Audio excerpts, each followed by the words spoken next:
My name's Danny Shaw. I write for a small local paper in Nottingham, England. Most of what I cover is the usual missing pets, charity raffles, council arguments. But when the story about the 28 pence meal challenge started trending, my editor told me to find the human angle. So I did. The post came from a community page called Spotted, Long Eaten.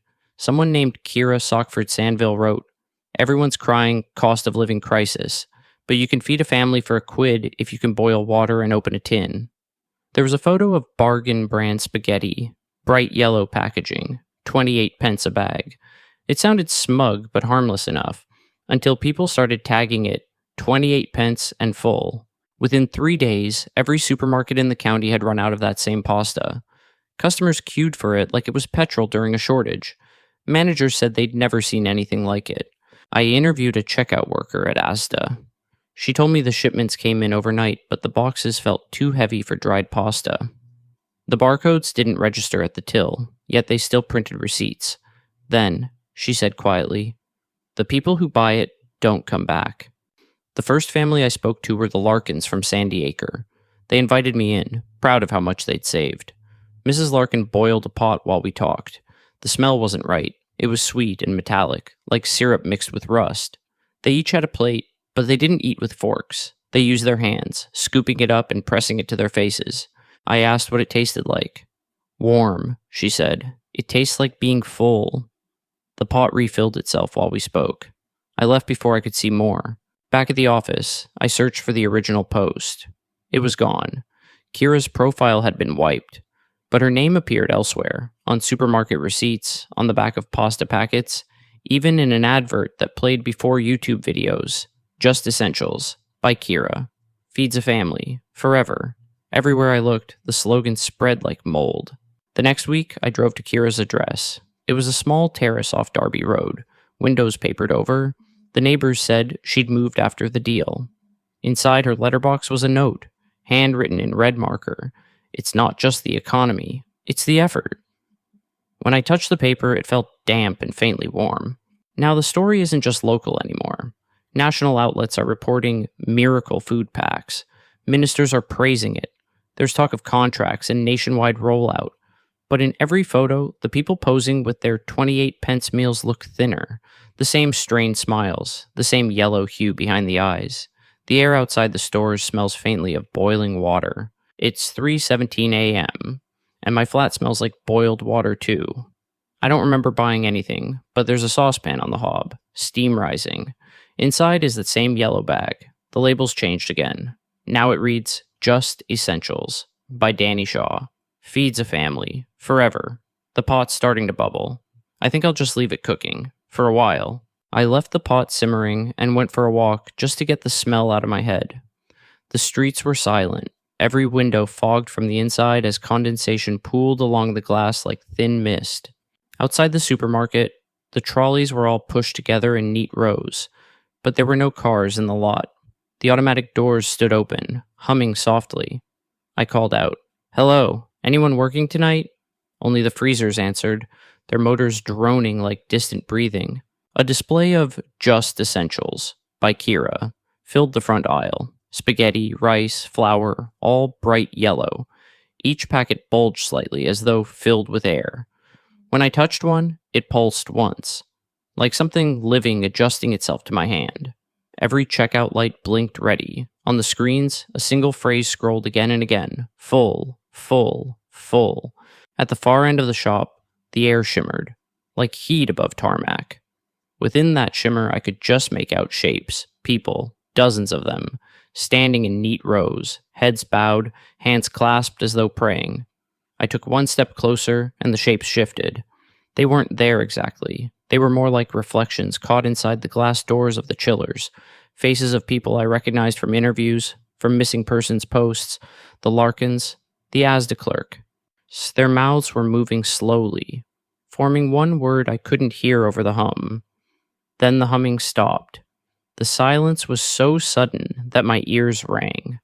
When I looked again, the reflections were gone. The packets on the shelves were flat, empty, as if whatever had filled them had moved somewhere else. Back at my flat, the saucepan was cold. The water had evaporated, leaving only a faint yellow residue that glowed when the light hit it. I checked the news. No new reports, no more posts. Instead, there was a government announcement, a new nutritional partnership program, with a logo I recognized, bright yellow, minimalist font. Just Essentials, National Supply Division. They called it Phase 2. It's been 2 days. The city's quieter than I've ever heard it. Shops are open but empty. At night, I see thin trails of steam rising from apartment windows, as though everyone's cooking at once. Sometimes, if I listen long enough, I hear the same low murmur through the walls, the same single word repeated over and over. Full, full, full. I think I finally understand where the people went. They didn't disappear. They were absorbed, folded into the thing that feeds us now. Because the economy doesn't collapse if everyone stops eating. It collapses when the food starts eating back. 2 weeks later, the city pages hired a new writer to replace me. His first assignment, find out what happened to Danny Shaw. The print edition went to press that night. On the back page, next to the classifieds, a new advert appeared. Just Essentials. By R. Thorne Feeds a Family. Forever. They told me Danny left halfway through a freelance assignment. No explanation, no resignation, just gone. When I asked why they assigned me his work, the editor only said, "We like your tone. You'll fit the brand." I didn't know what that meant until I opened the file. There wasn't much. A half-finished transcript titled 28p Meals. A few paragraphs about cheap pasta and a single photo attached. A kitchen counter with a yellow packet in focus. If you zoom in on the corner of the packaging, you can see something scrawled just above the Just Essentials logo. A signature. R. Thorne. That name doesn't appear anywhere online. No LinkedIn, no company registration. But if you Google it in quotes, something strange happens. The results flicker, and for a split second, a message appears under the search bar. Don't let it go to waste. I thought maybe it was some browser bug or ad injection until the next morning. When I came into the office, a single packet of Just Essentials spaghetti was sitting on my desk. No note, no sender. Just that same yellow label. R. Thorne. I don't know how it got there. It's the same brand Danny wrote about before he vanished. The one from the missing article. And when I turned the packet over, the expiry date didn't read a year.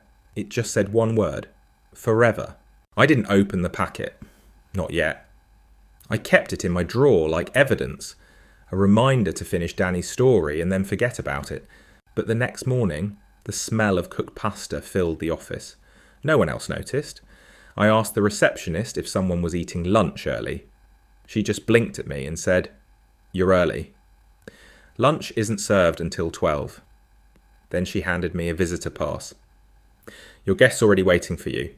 I didn't have any meetings scheduled. When I got to the conference room, it was empty, except for a laptop open on the table. Its webcam light was on. The screen showed a paused video. Title, 28p Meal, rough cut. Uploader, Danny Shaw. I pressed play. At first it was normal, shaky handheld footage of Danny talking to camera, holding the yellow packet.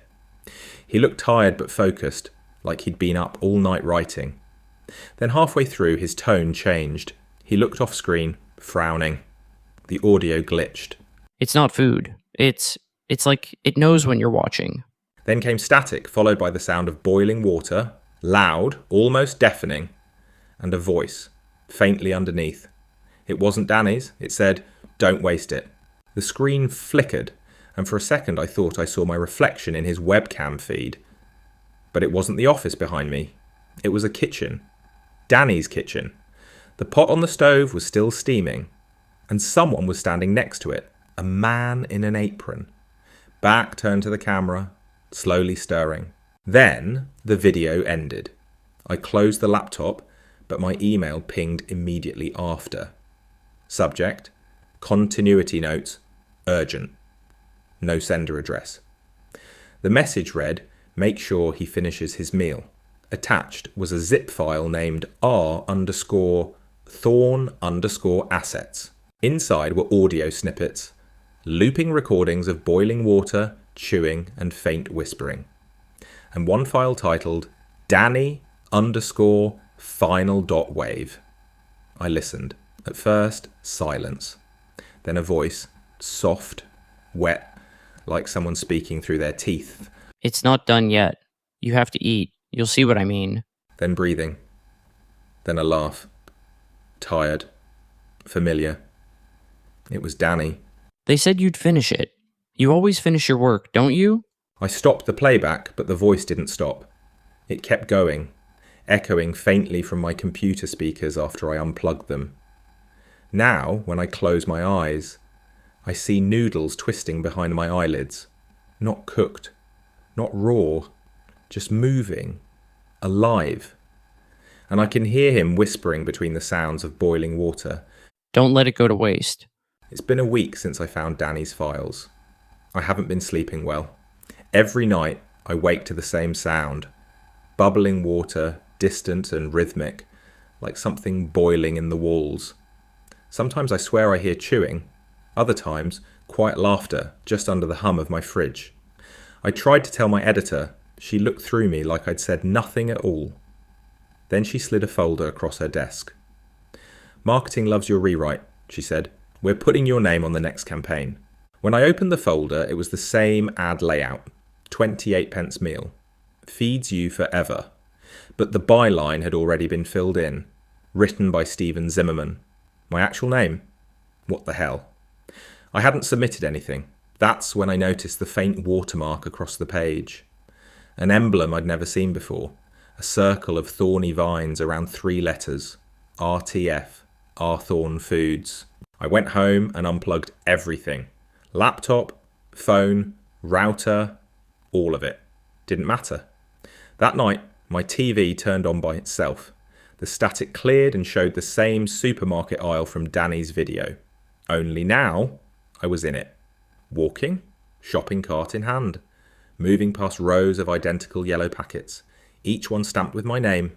My reflection followed me in the freezer glass.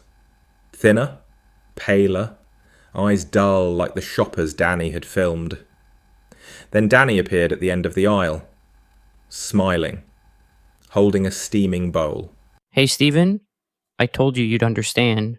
It's not hunger. It's memory. He lifted a forkful of spaghetti to his mouth. The noodles twisted midair like they were breathing. Listen, Steven, the thing is, you can't stop eating once you start. We're part of it now. The screen glitched. When it came back, he was gone. The camera drifted down the aisle until it stopped on a display rack. New! The 28p meal by Danny Shaw and Steven Zimmerman. So, to conclude, and before I sign off the file, I guess I found Danny in the end. He just wasn't looking for a way out anymore.